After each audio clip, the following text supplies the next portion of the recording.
Hi guys, welcome back to my channel Go Ecoholic with Janak Sharma. I hope you all are in the pink of health. This is the video of chapter 2 of class 11th Microeconomics, Consumers Equilibrium. I hope you enjoy it. If you did, then click on the like button, subscribe to my channel and also share this video with your friends and family and comment down the doubts you all have. So let's start with this consumers equilibrium. Let's read the introduction first. The bold line is written there that a consumer is one who buys goods and services for satisfaction of wants. अब हमने ये चीज़ पढ़ी थी कि जो हमारा consumer होता है वो क्या करता है, कंज्यूम करता है गुड्स एंड सर्विसेज. क्यों करता है? सेटिस्फाई करने के लिए अपनी वांट्स को. क्योंकि वांट्स नेवर एंडिंग होती है और ये गुड्स एंड सर्विसेज की वजह से तो इनकी जो वांट्स हैं वो सेटिस्फाई हो पाती हैं. So that is written there. So he takes decisions with regard to the kind of goods to be purchased in order to satisfy the wants. ठीक है, जो भी आपकी want है उसके हिसाब से वो type of goods and services decide करते हैं. ठीक है, अब यहाँ पे एक पॉइंट लिखा हुआ है the main objective is to get maximum satisfaction from spending the income on various goods and services. So major objective क्या है? Maximum satisfaction. क्या चाहिए उन्हें? मैक्सिमम सेटिस्फैक्शन चाहिए. क्यों चाहिए? क्योंकि भाई जो गुड्स एंड सर्विसेज आप ले रहे हो उससे जो आपकी वांट्स हैं वो मैक्सिमम लेवल पे सेटिस्फाई होनी चाहिए, तभी तो बात बनेगी. So that is what is written there. ठीक है, अब यही चैप्टर का जो एम है वो इन्होंने लिखा हुआ है सेम टू सेम बिल्कुल. ठीक है, अब यहाँ पे दो अप्रोचेस के बारे में बताया हुआ है that there are two main approaches to study the consumer's behavior in the consumer's equilibrium. अब कंज्यूमर का बिहेवियर यानी कि कंज्यूमर कैसे रिएक्ट करता है, कंज्यूमर की क्या क्या बिहेवियर है, कंज्यूमर कैसे चलता है depending upon the needs and the purchase of goods and services. उसके हिसाब से जो उनका बिहेवियर है वो हम दो तरीके से देख सकते हैं. टू अप्रोचेज जो यहाँ पे लिखी हुई हैं. सबसे पहली देख लेते हैं, यहाँ पे लिखी हुई है सबसे पहले कार्डिनल यूटिलिटी अप्रोच. नेक्स्ट लिखी हुई है ऑर्डिनल यूटिलिटी अप्रोच. ठीक है, ऑर्डिनल यूटिलिटी अप्रोच. राइट, तो आपने फर्स्ट या सेकेंड क्लास में पढ़े होंगे कार्डिनल नंबर्स और ऑर्डिनल नंबर्स. कार्डिनल नंबर्स भाई जो नॉर्मल हमारी काउंटिंग होती है 1 2 3 4. वेयर ऑर्डिनल नंबर्स पोजिशन के लिए बताए जाते हैं. फर्स्ट, सेकेंड, थर्ड, फोर्थ, ये हमारे ऑर्डिनल नंबर्स होते हैं. इसी लॉजिक से हम यूटिलिटी एनालिसिस की भी बात करते हैं. अब ये दोनों बहुत डिफरेंट हैं एक दूसरे से, बहुत डिफरेंट तरीके से काम करते हैं. अब एक 1 मार्कर क्वेश्चन ये बनता है कि किसने क्या निकाला है. So cardinal utility approach is given by Marshall. ये आपको पता होना चाहिए. 1 मार्क का क्वेश्चन किसने दिया है? ये मार्शल ने दिया है. ठीक है, इसलिए हम इसे मार्शल्स यूटिलिटी एनालिसिस भी बोलते हैं. ये इसका दूसरा नेम है. मोरओवर इसका एक और नाम है also known as marginal utility approach. ठीक है, मार्जिनल यूटिलिटी अप्रोच अब क्या है, कैसे काम करती है वो हम आगे बात करते हैं. पहले हम 1 मार्कर्स डिस्कस कर लेते हैं इसके. सबसे पहले तो यही था कि याद रखें कार्डिनल यूटिलिटी अप्रोच जो है वो मार्शल ने निकाली है और इसका दूसरा नेम मार्जिनल यूटिलिटी अप्रोच भी है. मोरओवर मार्शल्स यूटिलिटी एनालिसिस भी आप इसको बोल सकते हो, वो भी सही है. Let's move on to the ordinal utility approach. So ordinal utility approach किसने निकाली है? J.R. हिक्स ने. वैसे जब आप आगे पढ़ोगे फर्दर इसमें जो डिटेल में इन्फॉर्मेशन लिखी हुई है उसमें ये लिखा हुआ है कि हिक्स एंड एलन दो लोग हैं यहाँ पे उनके बारे में बात की हुई है. ठीक है, उन्होंने ये चीज़ फाइंड आउट करी है. कौन कौन था? Hicks and Allen. ठीक है, बट हम यहाँ पे सिर्फ J.R. हिक्स की बात करते हैं. स्क्रीन पे फ्लैश हो रहा होगा that it was made by J.R. Hicks and R.G.D. Allen, popularly known as Hicks and Allen. But अगर आपको ऑप्शन में दिया होगा, ठीक है, कि हिक्स है और मार्शल दिया, ये दिया है, तो आप हिक्स पे टिक करो क्योंकि बेटर ऑप्शन वो है. अगर तो हिक्स एंड एलन दिया हुआ है तो वो बेस्ट ऑप्शन है, उसी पे टिक करना. ठीक है, तो यहाँ पे क्या लिखेंगे आप? J.R. Hicks also known as indifference curve analysis and Hicksian analysis, दोनों चीज़ें हम इसे बोलते हैं. अब नेक्स्ट हम डिस्कस करते हैं डिटेल में हम कार्डिनल यूटिलिटी अप्रोच को, क्योंकि वो बहुत ज़्यादा इंपॉर्टेंट है, हम उसको डिस्कस करते हैं. So let's start with cardinal utility approach. People consume different goods and services in order to maximize the satisfaction level. However, To do this, it is necessary to determine the quantum of satisfaction obtained from a particular commodity. अब यहाँ पे ये क्या कहना चाहते हैं, ये बोल रहे हैं कि अगर आप चाहते हो कि आपकी wants है वो सेटिस्फाई हो पाए, तो पहले तो आपको ये जानना ज़रूरी है कि इस किसी भी पर्टिकुलर कमोडिटी या गुड से आपको कितनी सेटिस्फैक्शन मिल पा रही है. ठीक है, अगर फॉर एग्जांपल मैं इस मार्कर से काम कर रही हूँ, ये ऑलमोस्ट फिनिश होने वाला है. ठीक है, और एक मेरे पास न्यू मार्कर पड़ा है इसके अंदर. ठीक है, तो मुझे किससे ज़्यादा यूटिलिटी डिराइव होगी being teaching on this YouTube platform. भरे हुए वाले मार्कर से मुझे ज़्यादा यूटिलिटी डिराइव होगी ना, ये थोड़ी ज़्यादा टाइम तक चलेगा. सिमिलर वो कह रहे हैं कि आपको पहले ये जानना ज़रूरी है कि इससे कितना क्वांटम ऑफ यूटिलिटी डिराइव हो रहा है. क्वांटम यानी कितनी क्वांटिटी या एक मेजरेबल फॉर्म में कितना आप उसको डिराइव कर पा रहे हो, वो ये चीज़ बोल रहे हैं. राइट. अब आगे लिखा हुआ है, under the cardinal utility approach the concept of utility is used to achieve the consumer's equilibrium. क्योंकि कंज्यूमर इक्विलिब्रियम एक वो सिचुएशन है जहाँ पे एक कंज्यूमर मैक्सिमम लेवल की सेटिस्फैक्शन डिराइव कर रहा है पर्टिकुलर कमोडिटी से. ठीक है, वो सिचुएशन आपकी इक्विलिब्रियम की हो रही है. ठीक है, तो वही वो यहाँ पे कह रहे हैं कि हम जो है कार्डिनल यूटिलिटी अप्रोच में कैसे मेजर कर पाते हैं इस चीज़ को, with the help of utility. क्या टर्म यूज़ कर रहे हैं ये, यूटिलिटी. ठीक है, तभी हम इसको कार्डिनल यूटिलिटी अप्रोच भी बोलते हैं या मार्जिनल यूटिलिटी एनालिसिस भी बोलते हैं. वो चीज़ आपको पता होनी चाहिए. अब हम आगे थोड़ा सा और डिटेल में इसको डिस्कस करते हैं. What is the concept of utility. Let's read what is utility. Utility refers to the want satisfying power of a commodity. क्या लिखा है, वांट सैटिस्फाइंग पावर. क्या लिखा है, वांट सैटिस्फाइंग पावर. पावर या फिर एबिलिटी भी आप कह सकते हो उस चीज़ को कि कितनी किसी भी कमोडिटी में कितनी एबिलिटी है, कितनी पावर है कि जो भी हमें वांट है, ठीक है, उसे वो सेटिस्फाई कर पा रही है. ठीक है, वो बात क्या करते हैं यहाँ पे, यही लिखा हुआ है. देखो आगे भी एक चीज़ लिखी हुई है, that in the words of professor Hobson, utility is the ability of a good to satisfy a want. तो वही बात हो गई यहाँ पे. राइट. अब हम बात करते हैं हाउ टू मेजर यूटिलिटी, क्योंकि वही तो सारा पॉइंट है. अगर हम मेजर कर पाएंगे यूटिलिटी को तो हम इजीली सेटिस्फैक्शन निकाल पाएंगे कि इससे कितना ज़्यादा डिराइव हो रहा है. जिससे भी हमें ज़्यादा डिराइव हो पा रहा है उससे हम उसी गुड को हम एक्वायर करना चाहेंगे, उसी गुड को हम लेना चाहेंगे. राइट. तो how to measure utility. After understanding the meaning of utility the next big question is how to measure it. ठीक है, अब utility can be measured in the same way as weight और height is measured. For this economist assume that utility can be measured in cardinal और numerical terms by using cardinal measure of utility. Cardinal यानी कि numerical terms में, जो मैंने आपको बताया था 1 2 3 करके, तो इस टर्म्स में हम मेजर कर सकते हैं. Right, it is possible to numerically estimate utility which a person derives from consumption of goods and services. But एक प्रॉब्लम है, हम जैसे कि हाइट को जो है या किसी भी चीज़ के वेट को केजी, ग्राम्स, इनमें मेजर कर सकते हैं. हाइट को मीटर, सेंटीमीटर, इसमें मेजर कर सकते हैं. तो सिमिलरली हमें एक स्टैंडर्ड यूनिट चाहिए in order to measure utility. तो इसके लिए एक नया शब्द आया, एक नया यूनिट आया जिसको हमने बोल दिया यूटिल. क्या बोल दिया, यूटिल. ठीक है, so this is the standard unit for measuring the utility. इसे हम इमेजिनरी मेजर भी बोलते हैं, विच इज यूटिल, क्योंकि एक्चुअल लेवल पे आप सेटिस्फैक्शन किसी भी चीज़ से मेजर नहीं कर सकते. ठीक है, क्यों, क्योंकि वो ना एक हाइपोथेटिकल या इमेजिनरी चीज़ है जो आपको एक ऐसे बोलते हैं ना कि हम कुछ चीज़ें वर्ड्स में नहीं एक्सप्लेन कर सकते. सेम सिचुएशन है, इसलिए हम इसे इमेजिनरी मेजर बोलते हैं. Right, utils are imaginary and psychological units which are used to measure the satisfaction obtained from the consumption of certain quantity of a commodity. वही मैंने बोला आपको इसकी डेफिनेशन भी आनी चाहिए, ये काफ़ी बारी पूछ लेते हैं that what is cardinal utility approach and what is the standard unit.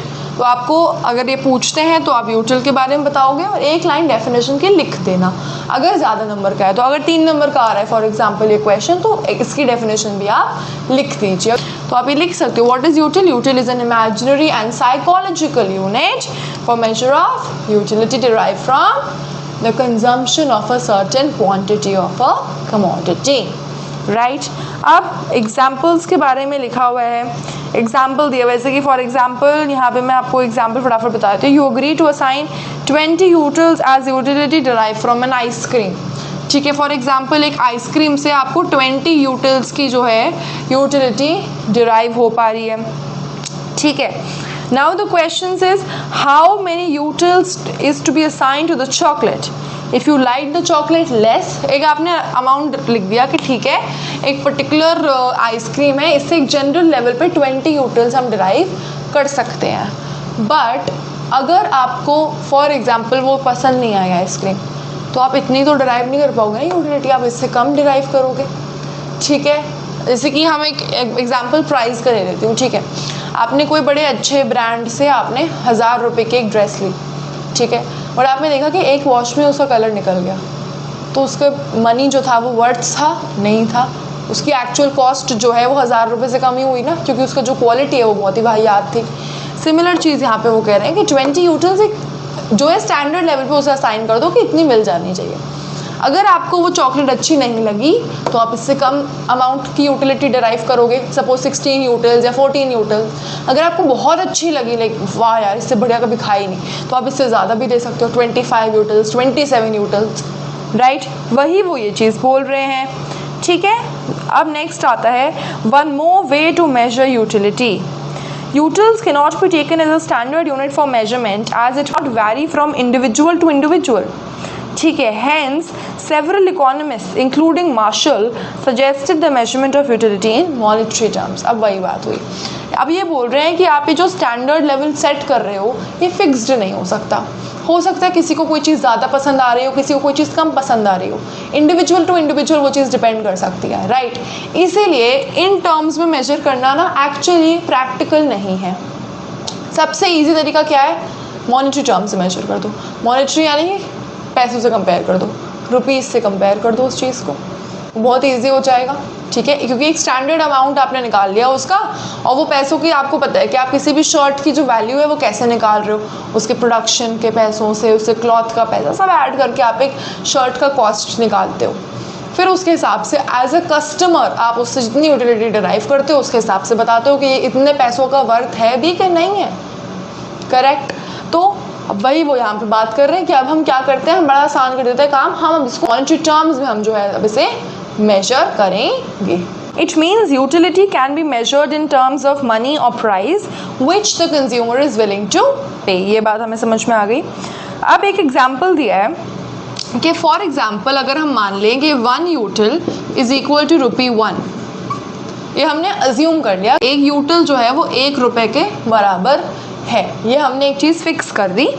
ठीक है, तो अगर हम बोलें कि एक आइसक्रीम जो है हमें 20 यूटिल्स की यूटिलिटी डिराइव करवा रही है, तो इसका मतलब क्या हुआ, 20 यूटिल्स का क्या मतलब हुआ, ₹20। ठीक है, बहुत सिंपल कन्वर्जन उन्होंने रखी है। जैसे कि फॉर एग्जांपल हम बोलते हैं ना कि 1 kilometre is equal to 1000 metres, या 1 kilogram is equal to 1000 grams. Similar है, 1 util is equal to 1 rupee. ठीक है, तो सिमिलरली 20 यूटिल्स कितने हो गए, 20 रुपीज़ हो गए। ठीक है, वही बात यहाँ पे वो कह रहे हैं। So the advantage of using monetary values instead of utils is that it allows easy comparison between utility and price paid since both are in the same units.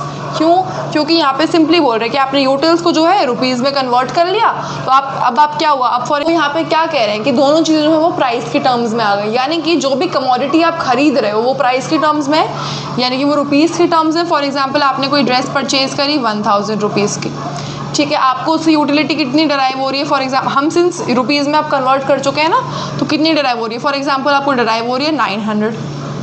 तो यहाँ पे हमें सिंपल सी बात समझ में आ रही है कि जितना प्राइस है उतनी यूटिलिटी हम डिराइव नहीं कर पा रहे हैं। क्यों, क्योंकि दोनों के यूनिट्स जो है वो सेम है, दोनों को हम रुपीज़ में मेजर कर पा रहे हैं, इसलिए कंपैरिजन बहुत ईजी हो जाता है। राइट, अब हम नेक्स्ट पॉइंट पे डिस्कस करते हैं that do not get confused with the dictionary meaning of utility. The dictionary meaning of utility is given as usefulness, यानी कि कितनी कोई चीज़ कितनी यूज़फुल है हमारे लिए। However, to an economist, higher utility does not mean great usefulness. A commodity may not be useful, yet it may have utility for a particular person. ठीक है, for example liquor. ठीक है, एक्चुअली वो useful नहीं है। अगर यहाँ पे ये बोल रहे हैं कि डिक्शनरी मीनिंग अगर आप यूटिलिटी का सर्च करते हैं तो वो होता है यूज़फुलनेस, वेरिज इकोनॉमिक्स में हम उसको यूज़फुलनेस नहीं बोलते, हम उसको जो है यूटिलिटी को यूटिलिटी लेवल पे ही डिस्कस करते हैं, सेटिस्फैक्शन वाली बात पे हम यहाँ पे डिस्कस करते हैं। क्योंकि अगर हम यूज़फुलनेस वाली बात पे चले जाएंगे तो वो लॉजिक बिल्कुल अलग हो जाएगा। यहाँ पे वो चीज़ वही बोल रहे हैं कि हो सकता है कोई एक कमोडिटी हो जो यूज़फुल ना हो बट उससे यूटिलिटी डराइव हो पा रही है। लाइक यहाँ पे एग्जाम्पल दिया हुआ लिकर हो गया, सिगरेट्स हो गए, ये सारी चीज़ों से क्या है, आपको यूज़फुलनेस कोई नहीं, कोई फ़ायदा नहीं मिल रहा है आपको इनसे, आपको सिर्फ यूटिलिटी डराइव हो रही है, यानी कि आपकी सेटिस्फैक्शन जो है, वांट की जो सेटिस्फैक्शन है वो पूरी हो पा रही है। तो यही वो यहाँ पे बात कर रहे हैं, ठीक है। सेटिस्फैक्शन वर्सेस प्लेजर, अब क्या डिफरेंस है? Satisfaction must not be confused with pleasure, in fact satisfaction knee not involve actual pleasure, यानी कि यहाँ पे आपको दोनों चीज़ों को कंफ्यूज नहीं करना है कि सेटिस्फैक्शन और प्लेजर जो है दोनों चीज़ें साथ में या सेम है, सिनोनिमस है, ऐसा कुछ भी नहीं है, डिफरेंस है। क्यों? क्योंकि treatment of a patient for his broken arm is a source of satisfaction, but क्या वो प्लेजर है? नहीं है। दर्द तो होता है ना, जब फ्रैक्चर सही होता है, फ्रैक्चर पे पट्टी रखते हैं, दर्द तो होता है ना, वही वो यहाँ पे बात कर रहे हैं। ये प्लेजर और सेटिस्फैक्शन को आपने कंफ्यूज नहीं करना है। नेक्स्ट, यूटिलिटी जो है सब्जेक्टिव है। सब्जेक्टिव का क्या मतलब है? पर्सन टू पर्सन वैरी कर सकती है, बिल्कुल कर सकती है। हो सकता है फॉर एग्जाम्पल एक चॉकलेट आइसक्रीम मैं खा रही हूँ, ठीक है, उससे मुझे बहुत ज़्यादा यूटिलिटी डराइव हो रही है, मेरा बहुत मीठा खाने का मन कर रहा है। मेरे सामने एक बंदा जिस डायबिटिक है फॉर एग्जाम्पल, तो उससे ज़्यादा यूटिलिटी डराइव नहीं होगी क्योंकि वो मीठा नहीं खा सकते। तो पर्सन टू पर्सन जो है यूटिलिटी वैरी कर सकती है। अब हम नेक्स्ट बात करते हैं, डिटेल में जाते हैं कि बड़े सारे टर्म्स अब यूटिलिटी में आते हैं, total utility, marginal utility, diminishing marginal utility का लॉ, बड़े सारे नए बॉम्ब्स गिरते हैं। हम इनको आराम से पढ़ेंगे, बॉम्ब स्क्वाड जो भी वो होता है उसकी तरह हम इनके वायर्स को काटेंगे और सब डिफ्यूज हो जाएगा, टेंशन ही नहीं बिल्कुल भी। So let's start with total utility. नाम में समझ में आ रहा है, टोटल यूटिलिटी यानी कि किसी भी कमोडिटी से जो टोटल अमाउंट ऑफ सेटिस्फैक्शन आपको डिराइव हो रही है वो आपकी टोटल यूटिलिटी है, ठीक है। Total utility refers to the total satisfaction obtained from the consumption of all possible units of a commodity. For example, TUN. अब ये n का क्या मतलब है? n यानी कि n नंबर ऑफ यूनिट्स जो भी है। फॉर एग्जाम्पल अगर आपने 5 खाई तो यहाँ पे 5 आ जाएगा, अगर आपने 6 यूनिट्स खाई हैं तो 6 आ जाएगा, 8 खाई हैं तो 8 आ जाएगा। सिर्फ खाने के पर्पज़ से नहीं, जनरली भी कंजम्पशन के पर्पज़ से वो यूज़ होता है। फॉर एग्जाम्पल अगर मैं आइसक्रीम की बात करी हूँ, मैंने 7 यूनिट्स ऑफ आइसक्रीम खाई है तो मेरा यहाँ पे TU क्या हो जाएगा? TU 7 हो जाएगा। वो क्या है? यूटिलिटी फ्रॉम फर्स्ट आइसक्रीम या utility from ice cream number 1, second utility from ice cream number 2 plus utility from ice cream number 3 और वो चलता जाएगा plus utility from ice cream number 7। इन सब यूटिलिटीज़ का जब आप टोटल कर दोगे ना तो वो TU 7 के इक्वल आ जाएगा। इसीलिए हम इसको न्यूमेरिकली क्या लिख देते हैं या इजी टर्म्स में क्या लिख देते हैं, जनरलाइज टर्म्स में TUN, n यानी कि जो भी नंबर ऑफ यूनिट्स है is equal to U1 plus U2 to the power U की पावर n, ठीक है, वो n तक जा सकता है, राइट। अब नेक्स्ट चीज़ क्या है यहाँ पे आप देख सकते हो, यहाँ पे that the utility derive from the first unit of the commodity, यानी कि जो इससे यूटिलिटी जो डिराइव हो रही है इसे हम बोलते हैं इनिशियल यूटिलिटी। ऑब्वियसली बात है, इनिशियल का मतलब भी पहला होता है। उसके बाद total utility is zero at zero level of consumption. अगर आप कुछ भी कंज्यूम नहीं कर रहे हो तो कोई सेटिस्फैक्शन या यूटिलिटी तो डिराइव ही नहीं हो रही ना, ठीक है। मैंने अगर ये मार्कर खरीदा, ये मार्कर मैंने ऐसे ही रख दिया, मैंने कोई इस्तेमाल नहीं करा, इसका कोई यूज़ नहीं करा, तो क्या कोई यूटिलिटी डिराइव हुई? मुझे नहीं हुई। तो TU 0 is equal to U 0, तो बिल्कुल ज़ीरो ही रहेगा, ये सब कुछ क्या आ जाएगा? ज़ीरो आ जाएगा, ठीक है। तो कोई उसका कोई वो नहीं है। तो total utility at zero level of consumption is zero. ये 1 मार्कर में पूछ सकते हैं आपसे, पता होना चाहिए। नेक्स्ट टर्म है मार्जिनल यूटिलिटी। अब मार्जिनल यानी कि एडिशनल यूनिट, ये आप समझ जाओ, इकोनॉमिक्स में जितना भी हम मार्जिनल वर्ड पढ़ेंगे ना उसका कनेक्शन एडिशनल यूनिट से, ठीक है, एडिशनल यूनिट से उसका कनेक्शन है, ठीक है, याद रखनी है ये चीज़। ठीक है, जो भी the utility derive from the consumption of an additional unit of a commodity is marginal utility. आपको याद रखना है कि जब भी वर्ड मार्जिनल देख लिया ना, समझ जाना उसमें एडिशनल यूनिट वाला लॉजिक लगता है, ठीक है। वही यहाँ पे बात लिखी हुई है that marginal utility is additional utility derived from the consumption of one more unit of the given commodity। यानी कि एक और यूनिट आपने और खाए तो उससे क्या हुआ, यानी यहाँ पे आप देखोगे that what is marginal utility of nth, MUN क्या लिखा हुआ है, TUN minus TUN minus 1, right. तो अब क्या लिखा हुआ है सब न्यूमेरिकल टर्म्स में, that MUN is equal to TUN minus TUN minus 1। अब ये थोड़ा सा ना ज़्यादा कॉम्प्लिकेटेड हो गया है। अब यहाँ से मुझे पता क्या याद आया था, मुझे यहाँ से याद आया था AP जो 10th में हमने पढ़ा था, अरिथमेटिक प्रोग्रेशन। मेरा दिमाग भरना आ गया था, मैंने कहा शिट मैथ्स कैसे होगा, बट बहुत ईजी है, मैं समझा देती हूँ। देखो क्या लॉजिक है इसके पीछे, हर चीज़ का ना गेम लॉजिक का ही है, लॉजिक आ गया तो कर लोगे।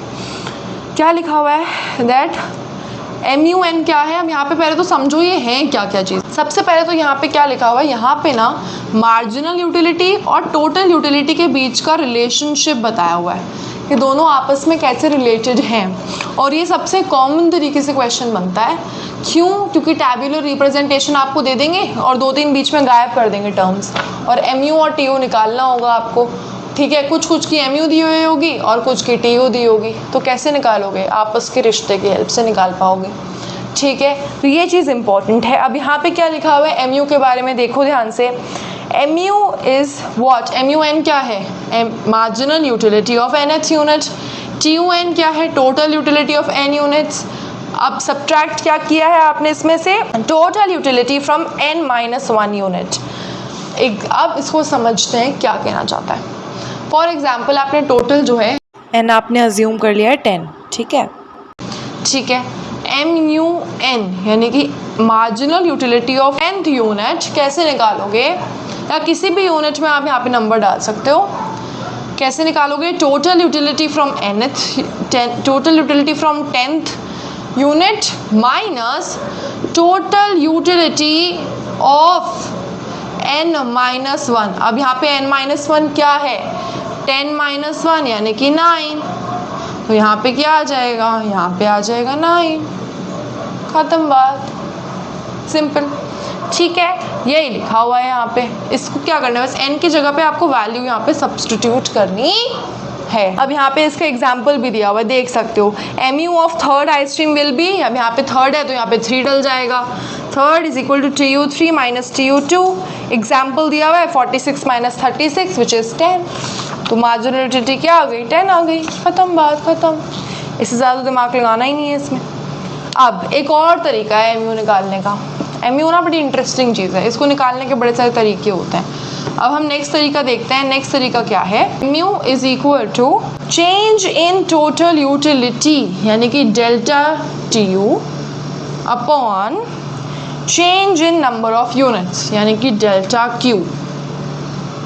आ गई थोड़ी सी और मैथ्स, प्लस माइनस ही है, कुछ नहीं करना है, इसको समझते हैं क्या कहना चाहता है। इसका आप लोगों को अपनी स्क्रीन्स पे एग्जाम्पल दिख रहा होगा, आप ज़रा उसे प्लीज़ रेफ़र करो। यहाँ पे लिखा हुआ है that let us take the example of John who purchased a chocolate with 4 pieces. Now the following information is available. यहाँ पे जो है एक टैब्यूलर रिप्रेजेंटेशन दिया हुआ है Q का और TU का यानी कि क्वांटिटी का और टोटल यूटिलिटी का, राइट। अब सबसे पहले यहाँ पे एक चीज़ दिख रही है, सबसे पहले पीस की यूटिलिटी कैसे निकाल रहे हैं, देखो, marginal utility is equal to delta TU यानी कि TUN माइनस TUN माइनस 1, वही लॉजिक चला है। तो TUN क्या है, फर्स्ट यूनिट के लिए 1 ही, तो फर्स्ट यूनिट के लिए TU क्या आया है, 150 आया है। मैं एक बारी आपको इसका ना टैबुलर रिप्रेजेंटेशन बना के दिखाती हूँ, उससे मैं आपको और अच्छे से समझाऊंगी। ये अब आप लोगों को टेबल दिख रही है जिससे मैंने क्वांटिटी लिखी हुई है एक साइड और यहाँ पे टोटल यूटिलिटी लिखी हुई है मैंने दूसरी साइड, ठीक है। और अब मैं बोलूँ कि आपको यहाँ पे मार्जिनल यूटिलिटी निकालनी है सारे यूनिट्स की, तो यहाँ पे सबसे पहले मार्जिनल यूटिलिटी का हमने फॉर्मूला देखा था, क्या था, यहाँ पे मैं लिख देती हूँ, delta TU upon delta Q, यही हमारा फॉर्मूला था, delta TU upon delta Q। तो डेल्टा TU क्या है, सबसे पहले फर्स्ट यूनिट के लिए आपको अगर मार्जिनल यूटिलिटी निकालनी है, marginal utility of the first unit अगर आपने निकालनी है तो कैसे निकालोगे? अगर आप चाहो तो यहाँ पे ज़ीरो अज्यूम करके भी निकाल सकते हो। पहले आपने इसको ज़ीरो अज्यूम कर लिया क्योंकि आपने अभी ये चीज़ पढ़ी, मैंने बताया था ज़ीरो लेवल ऑफ कंजम्पशन पे टोटल यूटिलिटी ज़ीरो होती है। तो चेंज इन टी यू क्या हुआ? 150 माइनस ज़ीरो, तो डेल्टा टी यू क्या आ गया? 150 अपॉन चेंज इन क्वांटिटी। वो कैसे निकालोगे? 1 माइनस ज़ीरो यानी कि 1, वो क्या आ गया? 150 आ गई मार्जिनल यूटिलिटी आपकी यहाँ पे। क्लियर है? ऐसे निकालना है आपको यहाँ पर, और कोई रॉकेट साइंस तो यहाँ पे बिल्कुल भी नहीं है। राइट, लिखा हुआ है। होप अब आप सबको समझ में आ गया what I am trying to say by this formula. अब मार्जिनल यूटिलिटी का एक और फॉर्मूला है, 3 है टोटल, ठीक है। यहाँ पे लिखा हुआ है T U is equal to sigma M U. अब ये सिग्मा वो वाला सिग्मा मैन सिग्मा वुमन वाला नहीं है, सिग्मा यानी कि समेशन ऑफ, ठीक है, यानी कि सम ऑफ, राइट। तो टोटल यूटिलिटी क्या होता है? जितनी भी एडिशनल यूनिट से आपको यूटिलिटी डिराइव हुई, यानी कि जितनी भी मार्जिनल यूटिलिटी आपको टोटलिटी में डिराइव हुई, उन सबने आपने ऐड कर दिया, सबको आपने प्लस कर दिया, तो आपको क्या मिल जाएगी? टी यू मिल जाएगी, ठीक है। ये दो रिलेशनशिप्स आपको पता होनी चाहिए दोनों के बीच में। ये सारी जो है आप देखोगे एम यू के रिलेशन में टी यू दिया हुआ है, ठीक है। तो सारी आपको पता होने चाहिए तीनों फॉर्मूले, क्योंकि कुछ भी पूछ सकते हैं वो आपसे। करेक्ट, यहाँ पे आप देख सकते हो इसको और सिंप्लीफिकेशन तरीके से क्या लिखा हुआ है? T U N is equal to M U one plus M U two M U N तक, ठीक है, लास्ट यूनिट तक ऐड कर दोगे तो क्या आ जाएगा? टी यू एन आ जाएगा, वही लिखा हुआ है। करेक्ट। अब यहाँ पे आप देख सकते हो एक टेबल बनाई हुई है, क्या लिखा हुआ है यहाँ पे? आइसक्रीम्स देख सकते हो 1 2 3 4 5 6, ये यूनिट्स लिखे हुए हैं, ठीक है। अब एम यू लिखी हुई है 20 16 10 4 0 -6। टोटल यूटिलिटी अब कैसे निकाली है? सबसे पहले यूनिट से तो मार्जिनल यूटिलिटी उतनी डिराइव होगी जितनी टोटल यूटिलिटी है, तो वो तो सेम ही रहेगा, 20 ही रहेगी, राइट। अब नेक्स्ट क्या दिख रही है आपको? 20 से जा रही है टोटल यूटिलिटी 36 पर, तो मार्जिनल यूटिलिटी क्या हो गई? सब्ट्रैक्ट कर दीजिए दोनों को, क्या आ जाएगा? 16 आ जाएगा, तो वो आपकी एम यू दी हुई है। आप चाहें तो उसमें ऐड भी कर सकते हो, 20 + 16 भी 36 बन रहा है, जो ये वाला लॉजिक है, ये भी लगा सकते हो, ठीक है। तो इसी तरीके से सारी टी यू आई हुई है, सारी एम यू भी आई हुई है। सिमिलरली आगे भी देखो, अब देखो टी यू यहाँ पे देखो 36 से जा रही है 46, तो 46 माइनस 36 क्या होता है? 10 होता है, वही आपकी एम यू आई हुई है। आप चाहें तो इन सबको ऐड भी कर सकते हो। अब याद रखना ये नहीं है कि एम यू सिर्फ नेक्स्ट ऊपर दो वाली करनी, नहीं, जितनी भी आ रही है सारी करते चलनी है, यानी कि 20 + 16 + 10 इनका टोटल 46 बनता है। तो मैं आपको दोनों तरीक़ों से बता रही हूँ कि या तो वो वाला फॉर्मूला लगा लो टी यू एन - 1, या फिर ये भी लगा सकते हो समेशन वाला, दोनों फॉर्मूला करेक्ट है। डिपेंड करता है क्वेश्चन में क्या आ रहा है और आपको किस तरीके से सॉल्व करना है, ठीक है। So this is it for today. Tomorrow मैं थोड़े से न्यूमेरिकल एग्जाम्पल्स भी पुट अप करूँगी, जिसमें हम डिस्कस करेंगे कि इसको थोड़ा सा और टैबुलर रिप्रेजेंटेशन के साथ हमें कैसे सॉल्व करना है, वो डिस्कस करेंगे। और diagrams, law of diminishing marginal utility, ये सारी बातें हम कल डिस्कस करेंगे। Hope you enjoyed it. If you did, then click on the like button, subscribe to my channel, and don't forget to ring the bell just next to the subscribe button so that you get the notifications whenever I upload a new video, and also share it with your friends and family. Keep smiling, keep shining, and keep learning. Thank you.